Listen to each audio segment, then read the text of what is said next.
When I make a backswing, I want to feel like that butt of the club, has a laser in it, stays pointed towards my stomach and my body all the way till it's parallel to the ground. On the way back, it still stays pointed to my body here, and it stays pointed to my body here. So the club, we did a little drill. I put the club in his stomach.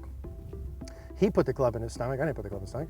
And we made a takeaway where the club got parallel to the ground, face was tilted down at the ball, same as my spine angle. We went down to the ball and we went forward. And he said, Eric, that feels like I'm using a lot of body. And I said, Guy, and I didn't say Guy, you don't normally use a lot of body, so that's why it feels that way. Am I supposed to feel like I'm using this much body? Yeah, absolutely. This is me keeping my club and body in sync, right? Part 2 of taking timing out and more consistency is having your arms and body work together on both sides, to oversimplify it. Hey guys, so I want to let you know real quick about an awesome holiday special we're doing at CogornoGolf.com. We're actually doing over 50% off for the special of our yearly membership. Normally it costs $69 a month. You can get a whole year, 12 months of CogornoGolf.com, monthly swing evaluations, everything on the site for $395, over 50% off what you would pay for a full year. Now, this isn't going to last forever. We're only doing this for a limited time from December 15th through January 1st. So we're going to put a link in the description down below to CogornoGolf.com. I would love for you to check it out. Everything you need to take your game to the next level. This is the lowest price it's ever going to be. We probably won't ever do this again. I would love to see you there. Check out CogornoGolf.com. Grab this while you still can. We'll put the link down below. Hey guys, Eric here out at the Don Law Golf Academy at Osprey Point Golf Club in Boca Raton, Florida. In today's video, we're going to talk about how you take the timing out of your golf swing. There's really 2 things specifically I want to show you that are going to really help you take some of that timing out and lead to more consistency. So this video is based on a lesson I did the other day, and sort of a light bulb moment for the guy that I was working with, and I wanted to share it here with you guys. So we were talking in the lesson about how to take the timing out of the swing of this gentleman that came in to see me. And there was 2 main focuses, things that we were talking about. So the 2 things that I really like to see as a baseline model to take the timing out, or sort of necessities to take the timing out, are talking club face angle, like we do in a lot of videos, and swing plane. Club face angle, swing plane. Let's talk club face angle first. To make things as easy as possible, what we want to see to take the timing out, right? If I'm hitting a ball, logic would tell us the more the club face rotates about itself, or the more that you open the face on the way back and then have to close it on the way through, it would serve to say that that likely would add more time, right? Let's look at a basic opening a door and closing a door. I open a door 40 degrees on the way back. I have got to close it 40 degrees on the way through. Now, if I only open that door 20 degrees on the way back, I'm making these numbers up, I only have to close it 20 degrees on the way through. So if we want to close the club face less during the downswing, it also serves to reason we would open it less during the backswing, right? Open it less during the backswing. So we were looking at, hey, what's a consistent club face model? If I hold the club up in front of me and I look at the leading edge of the golf club and I look at my spine, right, or just my body line, if I put a rod right through my body and that leading edge, they're on the same line there. Would we agree with that? Now, as I tilt down to the golf ball, that's still on a straight line with my spine angle. I'm straight up and down, the club's straight up and down. Now, when I make my backswing, and this is part where it gets confusing for a lot of people, and for this gentleman I was working with, what's a square club face? Well, a square club face, we just said, is with my body straight up and down. Now, if I were to turn back like this to the camera behind me during the backswing, what is a square club face there? Well, it's straight pull up. I'm standing straight up and down. Now, why does that not work in a golf swing? Because am I standing straight up and down in a golf swing? No, I'm not, right? This is where the first light bulb kicked in. I said, hey, what if I'm bent over? What if I bend down like I do in a golf swing? And that stays parallel or even to my spine line. Now that looks like what? Tilted down, right? Square here, square here. Now what about in the follow through? If I turn this way into my follow through, is that still square to my spine line? No, it's not. That would now be square to my spine line. But isn't that open pointed up to the sky? Well, what if I just stand right back up? That's still square, right? But what if I bend over? Now that's tilted this way.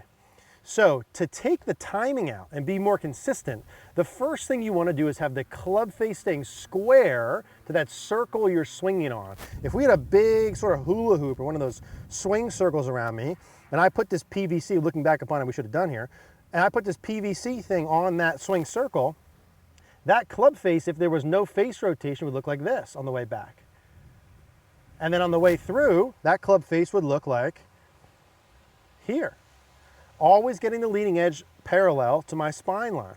Okay, so when we were hitting shots, the gentleman I was working with had the face too open, like we were all taught, more toe up.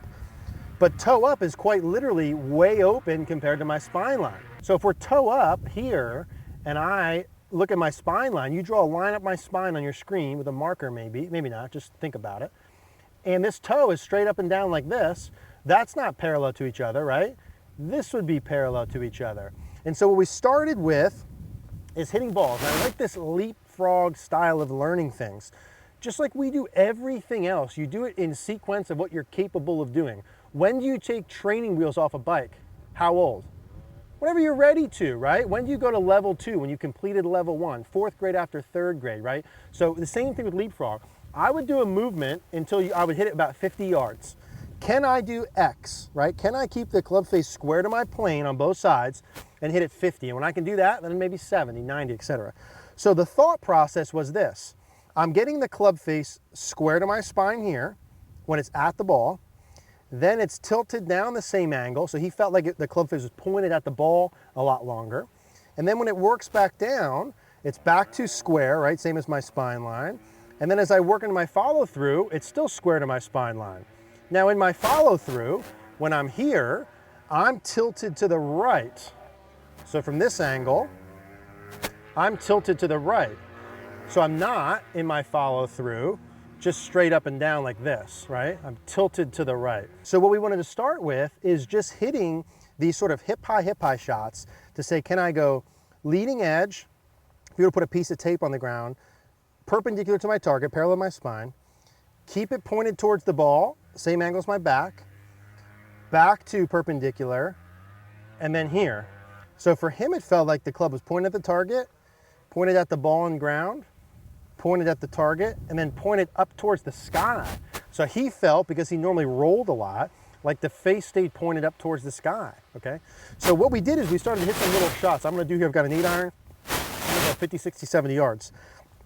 And we did the first one. I said, all right, let's start. And I put one of those little pointers on there. Keep the club face pointed at the ball. As my spine is turning, tilting, extending this way, that club face should be working on the same angle. So he sort of had this image, like there's a rod through his body, and as that thing turned back, the club face went with it. As it turned through, the club face went with it. And as it turned this way, the club face went with it. Does that seem like it'd be less timing compared to this? Right? Okay, way less timing. So club face at the ball, stays pointed at it. The toe stays in front of the heel. The toe stays in front of the heel. Work back to impact through. So we did a 50-yarder first. Those same sort of feels, like he's got the rod through his body. And we're keeping that club face passive. And he hit what he thought was really good. We looked at it, and as what happens all the time, he had it about 50% correct. He said, man, I really felt like, again, he's open here, closed here. He said, man, I really felt like it stayed pointed to the ball, closed down. And he went from toe up to about halfway. It was better. And in the follow through, he's normally way tilted down. And he went to about here. So it's closer, but I want it same angle as my spine line, right? Same angle as my spine line. So we did that same thing for like 30 minutes. We did that same thing for like 30 minutes. We took an 8-iron and we just practiced getting the club face angle good. And I said to him, Guy, and I didn't say Guy, called him by his name, and I'm gonna leave that out here. Once you get 50 yards at this, you have to do 60, 70, 80. And like I would do this as a warm up, you know, forever. Like this isn't something where you need to have it completed by next week and then you're done with it. So I said, hey, start at 50, build your way up until you can hit an 8-iron like 120, 30 yards. He hits it like 150 full. After we did that for a half hour, we then had a conversation about swing plane, which is sort of the second part of this video. Okay, I'm getting my club face square to these. How do I know if I'm doing it correctly? Right, video. Got to use video. There's just no perfect other training aid to do that. Now, we did swing plane. So I said, hey, here's the concept, right?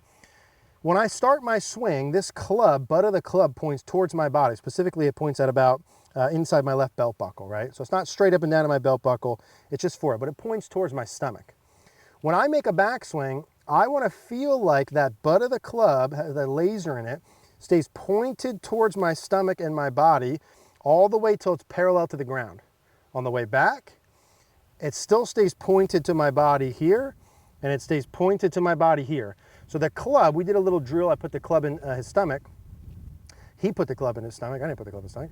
And we made a takeaway where the club got parallel to the ground, face was tilted down at the ball, same as my spine angle. We went down to the ball, and we went forward. And he said, Eric, that feels like I'm using a lot of body. And I said, Guy, and I didn't say Guy, you don't normally use a lot of body, so that's why it feels that way. Am I supposed to feel like I'm using this much body? Yeah, absolutely. This is me keeping my club and body in sync, right? Part 2 of taking timing out and more consistency is having your arms and body work together on both sides, to oversimplify it. So we did some drills, we put the club in.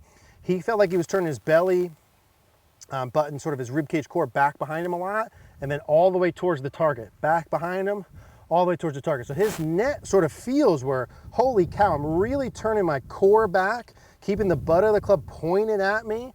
I'm really turning my core through, keeping the butt of the club pointed at me. And man, my club face, like it's really closed and really open. So in other words, he was using a lot of body and the club face was doing very little. Okay, so less timing, right? What would be a lot of timing? No body, lots of arms and hands. But Eric, you did a video back then saying, hey, use your arms and hands to learn to curve it left. Yes.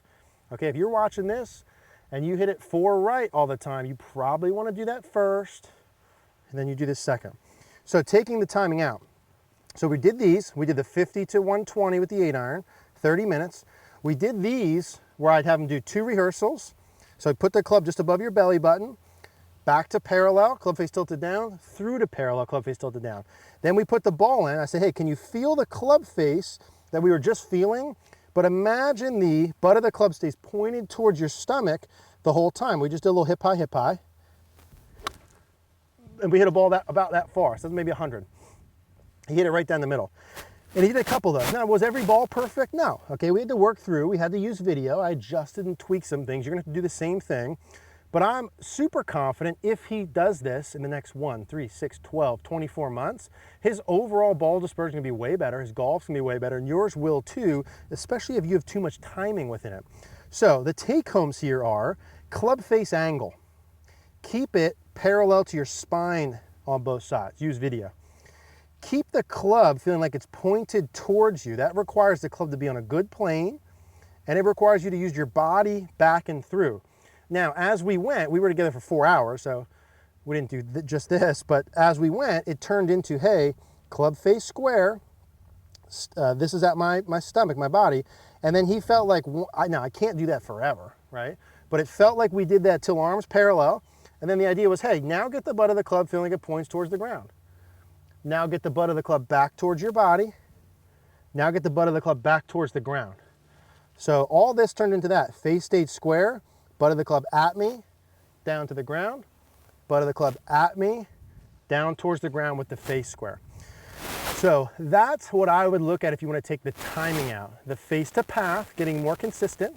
Okay, of course, if you're someone who slices it, you've got to learn how to hook it left first, then come back to this. But if you're beyond that, face to path square, and then you just go sinking your arms and body to have the club on plane. That's what we did in a lesson. Hopefully that helps you. If you guys have any questions, leave a comment down below. Hey guys, thanks for watching today's video. If you guys liked the video, do us a favor. It really helps us out. If you click that little gray like button below this video, go ahead and click that. That really helps us. Click that red subscribe button. All these things really help us with YouTube, get our videos out to more people. Be very thankful. Would really support our channel. If you guys did like this video, we're going to put another card on the screen to a similar YouTube style video. Go ahead and click that and watch that. If you want to work with me, I would love to work with you. We'll put a logo on the screen to CogornoGolf.com. You can click that, it'll take you right there. Thank you guys for watching.